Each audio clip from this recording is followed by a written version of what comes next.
If Shanks knew and still stopped him, we have to look at Shanks completely differently, and it could differentiate Luffy and Shanks' ideals, potentially setting up a genuine fight between the two.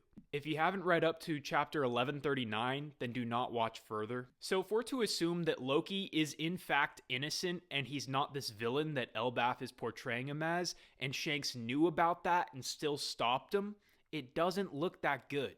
But at the same time, this wouldn't really be out of character for him.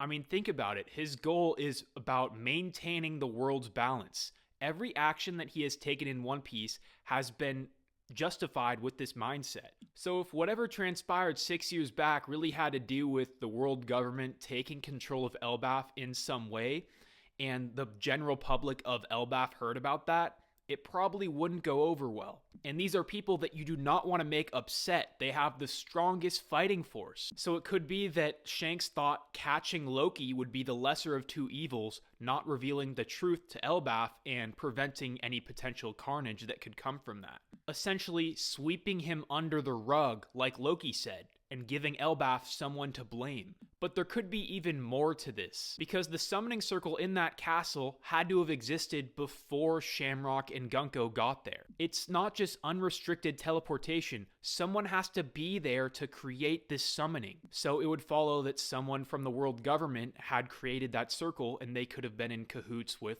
maybe King Harold, because King Harold is shady, as I explained in that last video. And the Gorosei are seemingly not mobilized often, so I don't think it's one of them. And seeing as Shamrock and Loki clearly have not met before, I don't think it's him either. Someone it would make sense for Shanks to cover for would be his father, Garling. And I think this fits because it doesn't seem like Shamrock has any sort of animosity towards his brother Shanks. So maybe Shanks and his family aren't necessarily enemies. And maybe he caught Loki to not only maintain the balance of the world, but also to cover for his father, essentially picking the lesser of two evils in his mind for the greater good.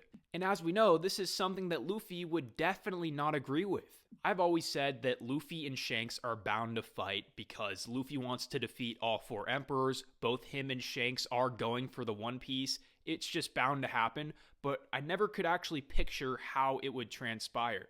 And it happening due to a difference in ideals would just make sense. I could see it starting with Luffy confronting Shanks in a very genuine manner, being like, you know Loki is innocent, right? And Shanks having to explain to Luffy he was aware of that and he still caught Loki anyways. And then an altercation would start and that's how that would go. But this theme of the greater good is something that's explored a lot in One Piece. Like for example, Bogard was more than willing to take out this boat with Helmeppo on it simply because Axe-Hand Morgan was also on the boat. Of course, Kobe wasn't really ready for that, but there's not much you can do when it comes to the Silent Demon.